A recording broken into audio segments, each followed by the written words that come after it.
ಉತ್ತರ ಕನ್ನಡ ಶೈಲಿಯ ಚೂಡವನ್ನು ಮಾಡಿ ತೋರಿಸಲಿದ್ದಾರೆ ನಮ್ಮ ಶ್ರೀನಿವಾಸ್ ಭಟ್ ಅವರು.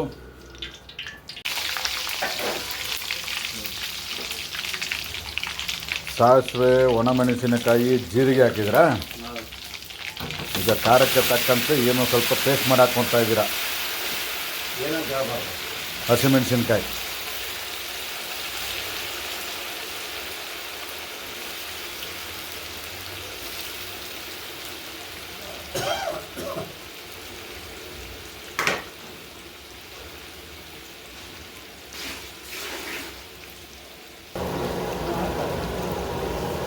ಸ್ವಲ್ಪ ಅರಿಶಿನ ಆ್ಯಡ್ ಮಾಡ್ಕೊಬೇಕು.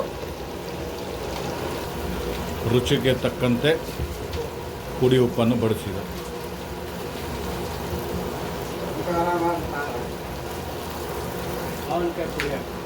ಹುಳಿಗೆ ಮಾವಿನಕಾಯಿ ಪುಡಿ ಇದು ರೆಡಿಮೇಡ್ ಬರುತ್ತಾ?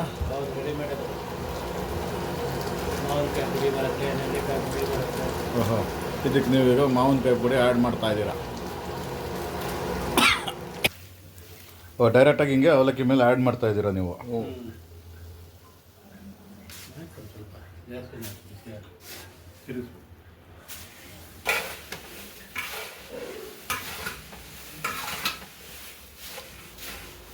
ಕೈಯಾಗಿ ತಿರುಗಿಸ್ಬಿಡು, ಕೈಯಲ್ಲಿ ಕಲಿಸ್ಬಿಡು.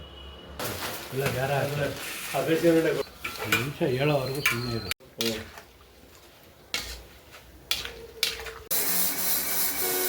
ಒಣ ಕೊಬ್ಬರಿ, ಕರಿಬೇವು, ಫೈನಲಿ ಇದು ಈಗ ರೆಡಿಯಾಗಿದೆ. ಇದಕ್ಕೆ ಹಾಕಿದ್ದು ಇವಾಗ ಲಾಸ್ಟಲ್ಲಿ ನೀವೇನು ಹಾಕಿದ್ರಲ್ಲ. ಹಾಂ, ಇದಕ್ಕೆ ಮಾಡುವ ವಿಧಾನ, ಅವಲಕ್ಕಿಯನ್ನು ಬಿಸಿಲಿಲ್ಲದ ಕಾರಣ ನಾವು ಪಾತ್ರೆಯಲ್ಲಿ ಬಿಸಿ ಮಾಡ್ಕೋಬೇಕು. ಬಿಸಿ ಮಾಡಿದ ನಂತರ ತಟ್ಟೆಗೆ ಹಾಕಿ ಒಂದು ಬಾಣಲೆಯಲ್ಲಿ ಎಣ್ಣೆಗೆ ತಕ್ಕನಾಗಿ ಅದಕ್ಕೆ ಕಡಲೆಕಾಯಿ ಬೀಜ, ಒಣ ಕೊಬ್ಬರಿ ಇಷ್ಟನ್ನು ಹುರಿದು ತೆಗೆದಿಟ್ಕೊಳ್ಳೋದು. ಎಣ್ಣೆಗೆ ಅರಿಶಿನ ಪುಡಿ, ಖಾರ ಬೇಕಾದರೆ ಒಂದು ಚೂರು ಹಸಿಮೆಣಸಿನ್ಕಾಯಿ ಚೆನ್ನಾಗಿ ರುಬ್ಬಿ ಮಾಡ್ಬೋದು, ಇಲ್ಲ ಖಾರದ ಪುಡಿ ಹಾಕಿ ಮಾಡ್ಬೋದು. ಖಾರ ಬೇಕಾದವ್ರಿಗೆ ಹಸಿಮೆಣಸಿನ್ಕಾಯಿ ಹಾಕಿ ಮಾಡ್ತೀವಿ. ಆ ಎಣ್ಣೆಗೆ ಹಸಿಮೆಣಸಿನ್ಕಾಯಿ ಹಾಕಿ ಫ್ರೈ ಮಾಡಿ ಚೆನ್ನಾಗಿ ಅದಕ್ಕೆ ಒಂಚೂರು ಅರಿಶಿನ ಪುಡಿ, ಉಪ್ಪು ಎಲ್ಲ ಹಾಕಿ ಚೆನ್ನಾಗಿ ಅದನ್ನು ಮಿಶ್ರಣ ಮಾಡಿ ಇದಕ್ಕೆ ಮಿಶ್ರಣ ಮಾಡುತ್ತಿದ್ದೇವೆ. ಅದಕ್ಕೆ ಒಂದು ಚೂರು ಜೀರಿಗೆ ಪುಡಿ, ಸೋಂಪು ಎರಡನ್ನು ಪೌಡ್ರ್ ಮಾಡಿ ಇದಕ್ಕೆ ಸ್ವಲ್ಪ ಸ್ವೀಟ್ ಬೇಕಾದರೆ ಸಕ್ಕರೆನೂ ಅದ್ರ ಜೊತೆ ಪುಡಿ ಮಾಡಿ ಇದರ ಜೊತೆಗೆ ಮಿಶ್ರಣ ಮಾಡುವುದು. Okay, done. ನೋಡ್ಕೊಳ್ಳಿ, ಕಲ್ತ್ಕೊಳ್ಳಿ, ಮನೆಯಲ್ಲೇ ಮಾಡ್ಕೊಳ್ಳಿ.